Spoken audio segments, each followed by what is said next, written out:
Perhatian, seluruh konten video di channel Mata Ketiga tidak mewakili pandangan tim produksi Mata Ketiga. Mata Ketiga hanya menyampaikan suatu informasi yang dianggap layak dipublikasikan untuk dikaji bersama. Terima kasih atas dukungan dan perhatiannya.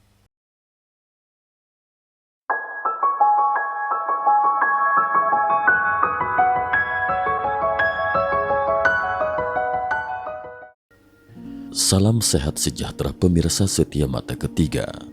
Berikut cerita hari ini. Selama ini kita selalu mengikuti jejak UFO. Mereka kerap muncul dan menghilang secara misterius, sulit diprediksi. Namun jika kita menelusuri sejarah, kita akan menemukan bahwa UFO sering muncul di acara-acara penting, seperti saat uji coba bom nuklir di sekitar fasilitas nuklir. Bahkan selama Perang Dunia II sering terlihat UFO. Yang mengejutkan adalah mereka juga muncul di lokasi penyaliban Yesus, dan kemungkinan besar mereka menyaksikan proses kelahiran benda suci. Seperti yang diketahui, Alkitab mencatat banyak benda suci legendaris, termasuk tongkat Musa yang membelah Laut Merah, tabut perjanjian yang menghancurkan tembok, dan di antara benda-benda keramat ini ada sebuah tombak yang digunakan oleh seorang prajurit Romawi untuk menusuk tubuh Yesus ketika dia disalib. Konon, pada saat itu, darah Yesus menetes ke mata prajurit tersebut dan kemudian terjadi keajaiban. Sang prajurit yang sebelumnya penglihatannya buram karena usia, tiba-tiba bisa melihat dengan jelas. Tidak hanya menyembuhkan penyakit mata, ketika tombak menyentuh darah Yesus, tombak tersebut memperoleh kekuatan misterius sehingga orang-orang menyebutnya tombak takdir. Menurut legenda, siapapun yang memiliki tombak takdir dapat mengendalikan nasib dunia. Tombak ini pernah membantu Konstantinus Agung menjadi kaisar Romawi, juga membantu Carolus Agung memenangkan 47 pertempuran. Oleh karena itu, banyak tokoh seperti Napoleon dan Hitler ingin memiliki tombak takdir, karena ini adalah teknologi canggih yang ditinggalkan Yesus dan memiliki kekuatan yang begitu dahsyat, karena tombak ini bukan berasal dari bumi. Berikut kita kilas balik ke 5.000 tahun yang lalu, saat sebuah objek misterius baru saja jatuh ke bumi. Benda dari luar angkasa. Menurut Alkitab, di zaman kuno, ada seorang bernama Tubal-Kain. Dia adalah keturunan Kain, putra sulung Adam dan Hawa. Karena Kain pernah membunuh saudara laki-lakinya, Abel, dia pun dikutuk. Kutukan ini membuat Kain dan keturunannya harus menghadapi nasib yang tidak tenang dan selalu berada dalam posisi tidak menguntungkan dalam melawan musuh. Untuk melindungi diri dan keluarganya, Tubal-Kain menjadi pandai besi pertama di dunia dan orang pertama yang membuat senjata dari logam. Karena itulah, dia dianggap sebagai bapak penemu pandai besi oleh Freemason. Dalam sebuah buku berjudul Secret of the Holy Lands, salah satu penulisnya, Jerry Smith, menyebutkan bahwa dia pernah melihat gulungan kuno melalui koneksinya di Freemason. Gulungan tersebut mencatat bahwa pada suatu hari di tahun 3061 sebelum Masehi, Tubal-Kain berdoa kepada Yahweh, memohon logam khusus untuk melindungi keluarganya. Tidak lama kemudian, keajaiban pun terjadi. Cahaya terang muncul dari langit, bola api menembus awan, dan jatuh di kaki sebuah gunung. Keesokan paginya, Tubal-Kain mencari di arah jatuhnya cahaya dan menemukan lokasi jatuhnya. Dia melihat sepotong logam yang masih bersinar dan merasakan panas yang dipancarkan. Setelah logam mendingin, Tubal-Kain membawanya pulang dan meletakkannya di dalam tungku. Setelah 1 hari 1 malam, dia akhirnya membuat pedang dan tombak. Ketika selesai, dia mengangkat kedua senjata tersebut di bawah bayangan matahari terbenam, dan melalui cahaya tungku, dia melihat bahwa senjata tersebut memancarkan cahaya.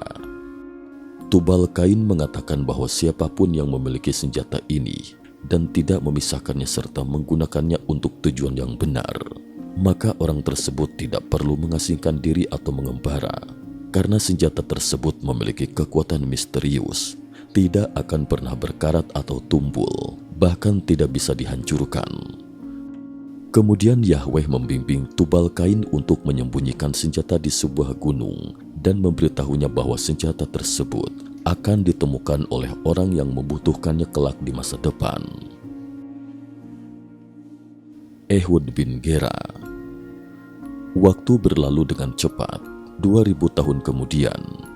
Menurut kitab Hakim-Hakim dalam Alkitab, orang Israel datang ke Kanaan pada abad ke-12 hingga ke-11 sebelum Masehi. Karena saat itu Israel berada dalam periode hakim tanpa pemimpin yang bersatu, mereka sering ditindas oleh bangsa-bangsa sekitar, terutama oleh orang Moab. Bangsa Israel berdoa kepada Yahweh untuk mengakhiri hari-hari penderitaan ini. Kemudian seorang pahlawan bernama Ehud pun muncul. Dia membuat pedang bermata dua dan berhasil membunuh Raja Moab, memimpin orang Israel keluar dari penindasan Moab. Namun menurut Jerry, dia melihat versi yang berbeda dalam gulungan kuno Freemason. Dikatakan bahwa pedang yang digunakan Ehud untuk membunuh Raja Moab bukanlah buatan Ehud, melainkan ditemukan di sebuah gua dekat pantai barat di Laut Mati, di bawah petunjuk Yahweh, di mana Tubal Kain menyembunyikan tombaknya. Konon, ketika tombak menusuk tubuh Raja Moab, seluruh istana bergetar, prajurit Moab ketakutan. Melihat situasi ini, Ehud mengangkat tombak dan menyerang, dan di hadapan tombak, baju besi dan perisai prajurit Moab seperti kertas tidak bisa bertahan. Orang Israel menjadi bersemangat dan akhirnya mengalahkan 10.000 tentara Moab, meraih kemenangan. Tidak diragukan lagi, setelah pertempuran ini, tombak tersebut dihormati sebagai benda suci oleh orang Israel. Namun karena banyaknya perang yang dihadapi Israel, tombak tersebut perlahan-lahan hilang dari sejarah. Hingga suatu pertempuran, seorang prajurit Romawi bernama Longinus menemukan tombak tersebut dan membawanya kembali ke Roma. Namun dia tidak pernah menyangka bahwa tombak yang tampak biasa ini sebenarnya adalah benda suci buatan Tubal Kain. Dia juga tidak menyangka bahwa nantinya dia akan menggunakan tombak ini untuk menusuk tubuh Yesus. Menurut legenda, ketika darah Yesus menetes ke mata Longinus, penglihatannya menjadi jelas kembali. Tidak hanya itu, Injil Matius bahkan mencatat bahwa saat itu semua orang yang hadir bisa merasakan fenomena gempa bumi yang luar biasa, sehingga pada saat itu orang-orang akhirnya yakin bahwa Yesus benar-benar anak Tuhan. Tombak yang dipenuhi darah Yesus pun menjadi salah satu benda paling suci dalam agama Kristen, karena tidak hanya terkena darah Yesus, tetapi juga memperoleh kekuatan Yesus pada saat itu. Namun mengapa tombak bisa mendapatkan kekuatan Yesus? Penulis Jerry berpendapat bahwa logam yang digunakan Tubal Kain untuk membuat tombak itu kemungkinan besar bukanlah meteorit, melainkan kepingan dari pesawat luar angkasa kuno. Pesawat luar angkasa kuno. Waktu kita tarik mundur lagi ke lebih dari 5.000 tahun yang lalu. Pada saat Tubal Kain menyaksikan bola api jatuh, dia mengira itu adalah jawaban Tuhan atas doanya. Namun, itu mungkin saja sebuah UFO kuno. Saat ini, di berbagai belahan dunia, terdapat lukisan-lukisan dinding dari 3 hingga 4.000 tahun yang lalu yang diduga menggambarkan UFO. Oleh karena itu, Jerry percaya bahwa Tubal Kain secara tidak sengaja menggunakan UFO yang jatuh untuk membuat tombak. Jerry bahkan memberikan contoh yang terkenal. Dia menyebutkan bahwa ketika piring terbang jatuh di Roswell, Mayor Jesse Marcel pernah mengatakan bahwa UFO memiliki kemampuan untuk memperbaiki diri. Tombak yang dibuat oleh Tubal Kain juga memiliki kemampuan yang sama. Tombak tersebut bisa memperbaiki diri sendiri sehingga selalu tajam dan tidak pernah berkarat. Jerry lebih lanjut menjelaskan bahwa logam teknologi tinggi inilah yang memberikan tombak kekuatan misterius. Logam ini memiliki kemampuan untuk mengingat bentuk atau merekam peristiwa kuantum, yang berarti tombak tersebut dapat merekam energi yang terjadi di masa lalu. Oleh karena itu, ketika tombak menusuk tubuh Yesus, tombak tersebut merekam energi Yesus dan menjadi tombak takdir. Konon, siapapun yang memahami prinsip tombak takdir dapat melepaskan kekuatan suci yang tersimpan di dalamnya. Bukti yang diajukan oleh Jerry adalah bahwa Injil Matius mencatat bahwa memang ada fenomena luar biasa yang terjadi saat Yesus wafat. Sampai di sini, pasti banyak dari kalian mungkin berpikir ini agak tidak masuk akal. Bagaimana mungkin Injil Matius bisa dijadikan bukti? Namun dulu juga ada yang menganggap cerita banjir besar itu tidak masuk akal. Tetapi kemudian para ilmuwan menemukan bahwa banjir besar memang benar-benar pernah terjadi di bumi. Tidak hanya banjir besar, kitab Yosua juga pernah menggambarkan bahwa orang Israel di bawah petunjuk Yahweh membawa tabut perjanjian dan mengelilingi kota Yeriko. Terkait kisah tabut perjanjian ini, sebelumnya sudah pernah diulas, jadi kami tidak akan memaparkannya lebih lanjut di sini. Namun selama ini banyak yang menganggap ini hanya cerita Alkitab. Hingga pada tahun 1950-an, seorang arkeolog bernama Kathleen Kenyon menyatakan bahwa dia menemukan bukti di reruntuhan kota Yeriko tentang dinding kota yang runtuh secara tiba-tiba dan terbakar, membuktikan bahwa deskripsi Alkitab tentang kota Yeriko memang pernah terjadi. Meskipun ada arkeolog yang tidak sependapat dengan penelitian Kathleen, ada juga yang mendukung. Mereka bahkan menyatakan bahwa runtuhnya kota Yeriko kemungkinan besar disebabkan oleh fenomena resonansi. Dalam sejarah, memang ada kasus keruntuhan karena resonansi.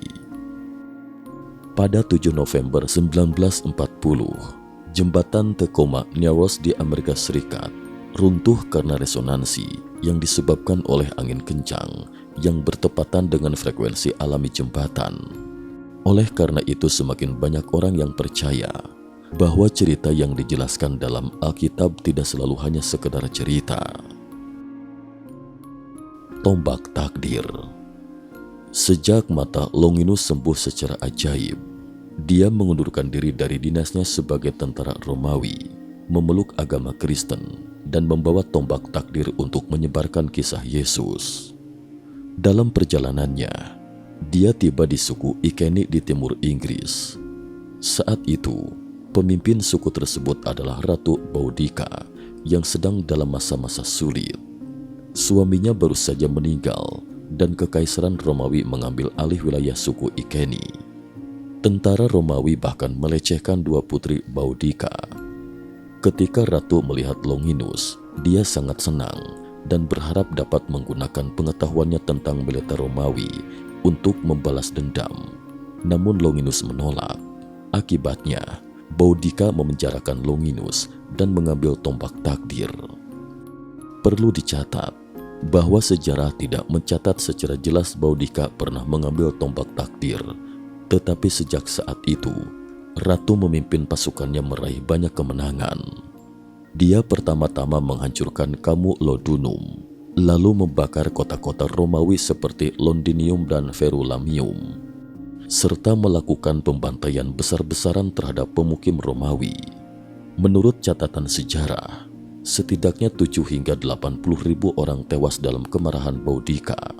Hingga tahun 61 Masehi, komandan tentara Romawi, Gaius Suetonius Paulinus, memimpin pasukan elit untuk mengalahkan Boudica. Dikatakan bahwa Gaius bisa menang karena dia menyelinap ke kamp Boudica pada malam hari. Boudica kemudian melarikan diri dengan dua putrinya. Tetapi dalam kepanikan, dia tidak sempat membawa tombak takdir yang ditemukan kembali 200 tahun kemudian oleh orang pertama yang menemukan kekuatan energi tombak tersebut. Kaisar Konstantinus Agung. Pada musim gugur tahun 312 Masehi, Kekaisaran Romawi dilanda perang saudara.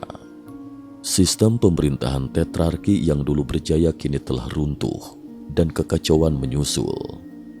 Dalam latar belakang ini, dua pemimpin kuat, Konstantinus dan Maxentius muncul. Mereka saling memandang sebagai musuh bebuyutan karena hanya salah satu dari mereka yang bisa menjadi kaisar. Pada tanggal 27 Oktober 312 Masehi, sehari sebelum pertempuran jembatan Milvian yang terkenal pun mulai ditabuhkan.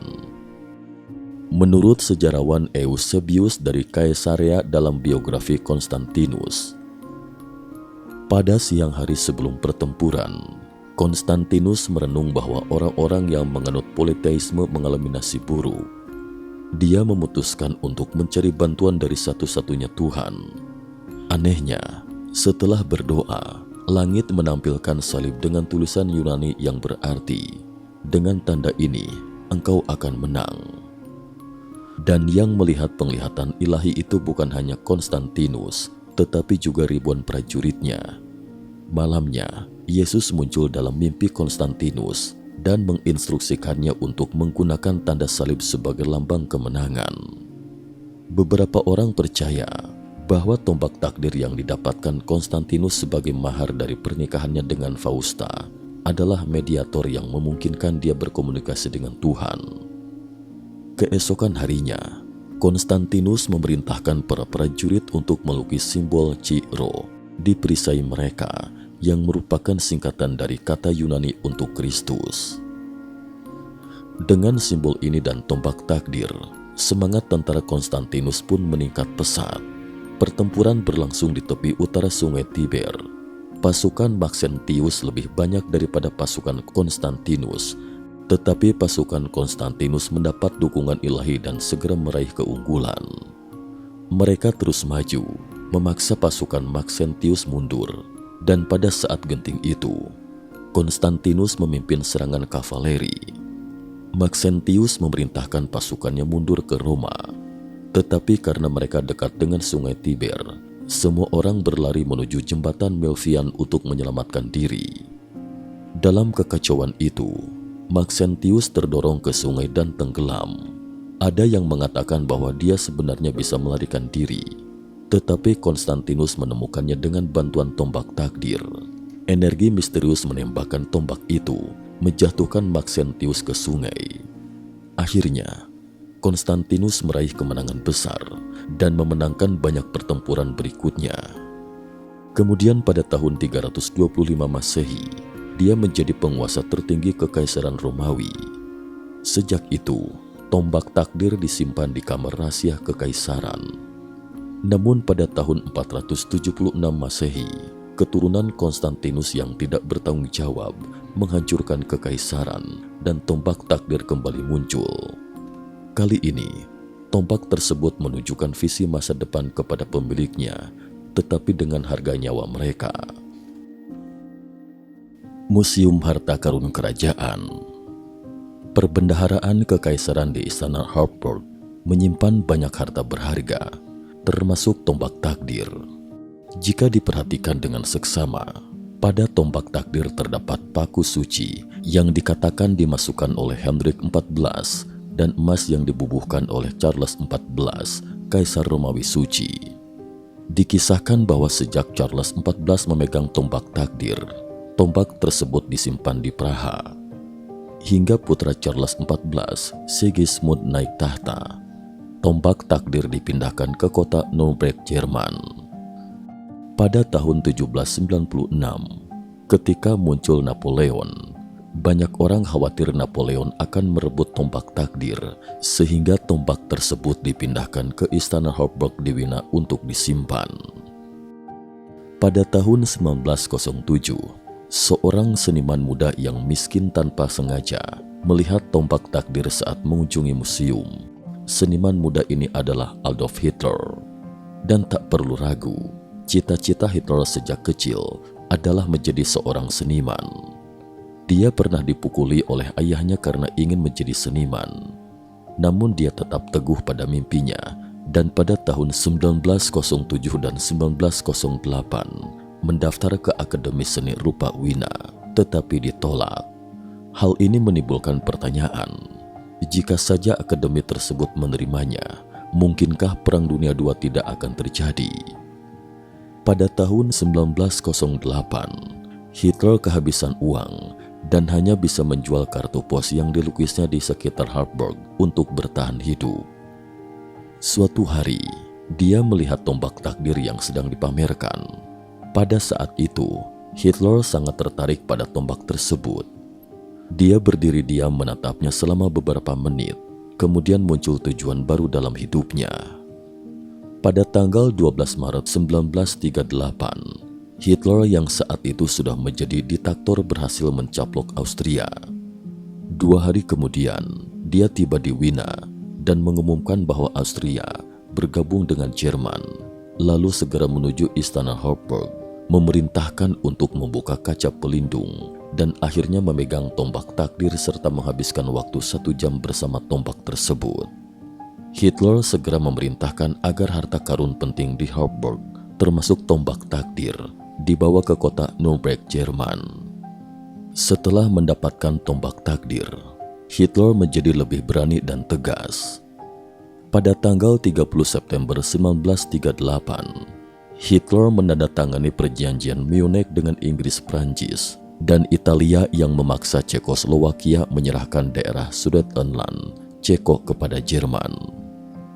Kekuasaan Hitler semakin besar, namun dia tetap saja tidak puas. Untuk memperluas wilayahnya, dia menandatangani Fakta Non-Agresi Jerman Soviet dengan Uni Soviet, yang intinya adalah Jerman akan melakukan beberapa tindakan, tetapi tidak akan mengusik Uni Soviet, dan begitu juga sebaliknya. Dengan tidak ada kekhawatiran lagi, pada 1 September 1939, tentara Hitler menyerbu Polandia.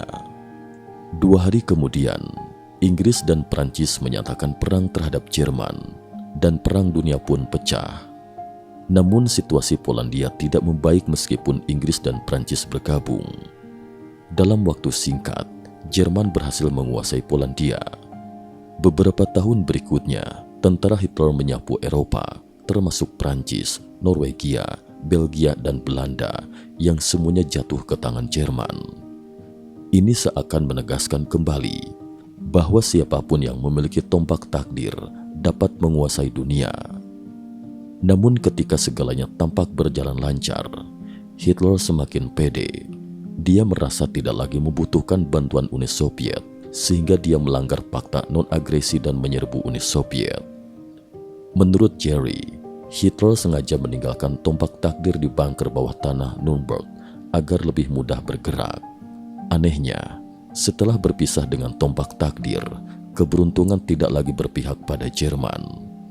Stalin dengan gigih mempertahankan Uni Soviet di musim dingin yang keras, membuat tentara Jerman terjebak. Pada tahun 1943, pertempuran Stalingrad mencapai puncaknya. Tentara Soviet mengepung pasukan Jerman dan sekutunya. Akhirnya Jerman menyerah pada 2 Februari 1943. Ini adalah kekalahan telak pertama Jerman dalam Perang Dunia II. Di barat, pendaratan Normandia pada tahun 1944 membuat situasi semakin sulit bagi Jerman. Dengan pasukan sekutu yang terus mendesak, garis pertahanan Jerman hancur. Pada April 1945, tentara Soviet melancarkan serangan besar ke Berlin.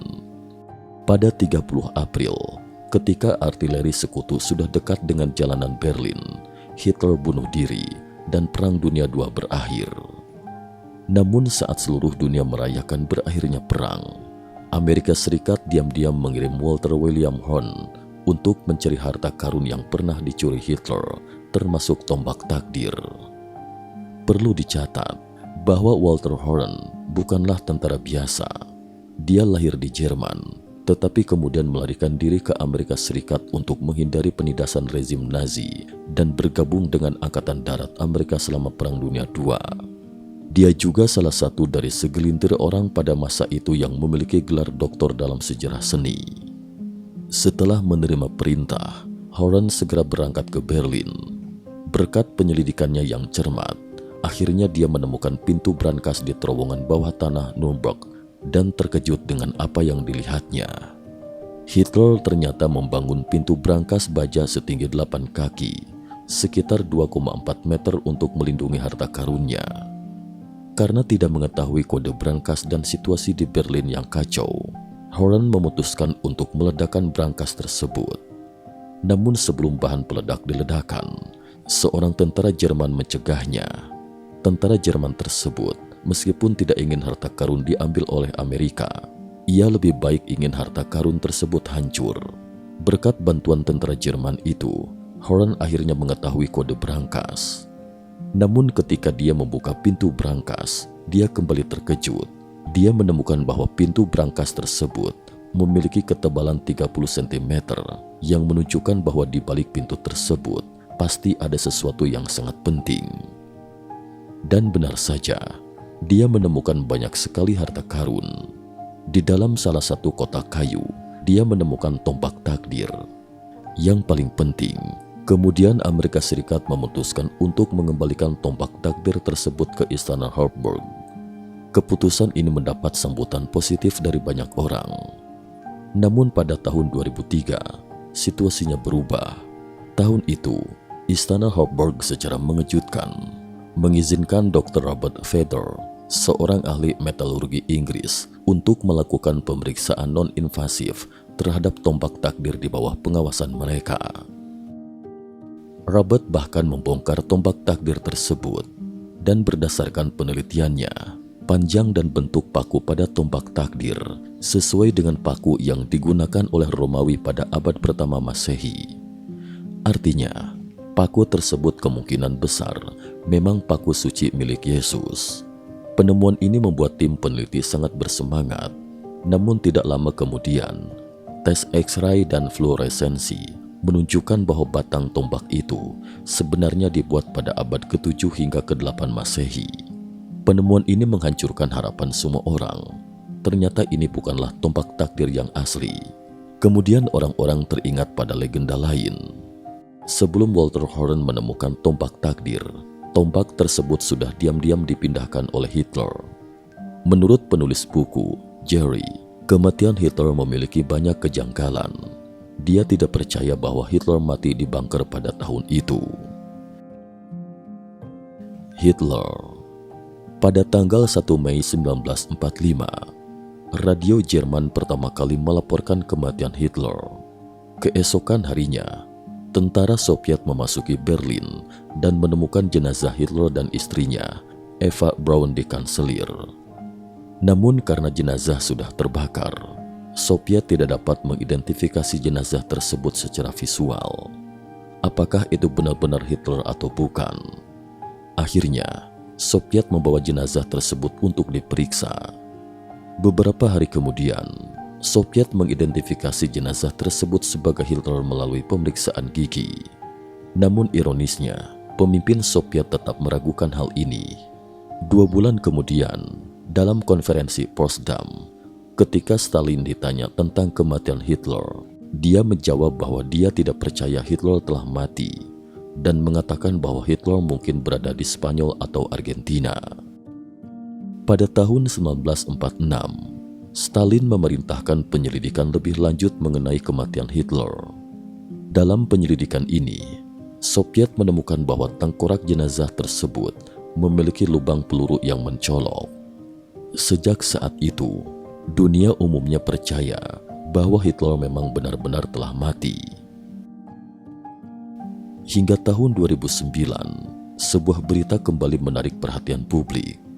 Nick Bellantoni, seorang ahli arkeologi dan tulang dari Universitas Connecticut, Amerika Serikat, mengklaim bahwa bagian tengkorak yang disimpan di Arsip Nasional Rusia sebenarnya bukan milik Hitler. Setelah pemeriksaan DNA, diketahui bahwa tengkorak tersebut milik seorang wanita yang berusia di bawah 40 tahun, bukan seorang pria. It was the DNA that made it conclusive, and the conclusion was that this is a woman, not a male. So it's a female. So it can't possibly be Adolf Hitler. Penemuan ini meningkatkan kemungkinan bahwa Hitler mungkin tidak bunuh diri pada tahun 1945. Menurut Jerry, jika Hitler tidak mati pada tahun itu, tempat yang paling mungkin dia tuju adalah Antartika. Karena sebelum Perang Dunia II dimulai, Hitler pernah mengirim ekspedisi ke Antartika. Jerman secara resmi menyatakan bahwa ekspedisi tersebut bertujuan untuk mencari sumber daya perikanan paus dan penelitian ilmiah. Namun, ada yang percaya bahwa Jerman sebenarnya sedang membangun basis rahasia di Antartika sebagai tempat untuk merestrukturisasi pasukan jika rencana mereka gagal. Ini juga alasan mengapa Amerika Serikat segera meluncurkan operasi High Jump setelah Perang Dunia II berakhir. Menurut pernyataan resmi Amerika, operasi High Jump dilakukan untuk penelitian ilmiah. Namun anehnya, operasi ini melibatkan 13 kapal, 33 pesawat, dan 4.700 personel, termasuk kapal induk USS Philippine Sea CV-47, kapal perusak dan kapal selam. Hal ini membuat beberapa orang percaya bahwa Amerika Serikat mungkin sedang mencari Hitler dan tombak takdir di Antartika. Tapi pertanyaannya, apakah tombak takdir benar-benar memiliki kekuatan sebesar itu sehingga Amerika harus menemukannya? Karena adanya kontak antara tombak dan darah Yesus, berbagai macam mitos dan legenda telah melekat pada tombak tersebut. Salah satu legenda mengatakan bahwa siapapun yang memiliki tombak takdir memiliki kekuatan dan otoritas yang besar kemampuan untuk mengendalikan takdirnya sendiri. Menurut legenda, tombak takdir ditemukan kembali selama Perang Salib, dan sejak saat itu berpindah tangan dari satu penguasa yang berkuasa ke penguasa berikutnya, meskipun tidak ada bukti sejarah tentang hal ini. Seluruh gagasan ini sama sekali tidak alkitabiah. Alkitab tidak pernah lagi merujuk pada tombak yang menusuk Yesus setelah tentara Romawi menggunakannya. Alkitab tidak pernah mengisyaratkan bahwa tombak tersebut memiliki kekuatan apapun. Tidak ada benda yang memiliki kekuatan untuk mengendalikan takdir. Kuasa itu hanya milik Tuhan. Menurut kami, meskipun Amerika ingin mendapatkan tombak takdir, alasannya bukan karena kekuatan magisnya, melainkan karena makna historisnya. Sebagai satu-satunya senjata dalam sejarah yang dialiri darah Yesus, tombak takdir melambangkan kekuasaan suci seorang penguasa. Selain itu, dalam sejarah, setiap orang yang memiliki tombak takdir kemudian mencapai kesuksesan besar, sehingga orang biasa percaya bahwa seorang penguasa yang layak harus memiliki tombak takdir. Namun apakah kenyataannya seperti yang dipikirkan? Tergantung pada saat tombak takdir ditemukan kembali. Jika tombak itu benar-benar dibuat dari kepingan UFO, maka teori kita pun harus diubah. Pertanyaannya, di mana sebenarnya tombak takdir itu? Apakah benar dibawa ke Antartika atau ditemukan oleh Amerika dalam operasi High Jump? Ataukah disembunyikan oleh organisasi rahasia? Sekian dan terima kasih atas perhatiannya.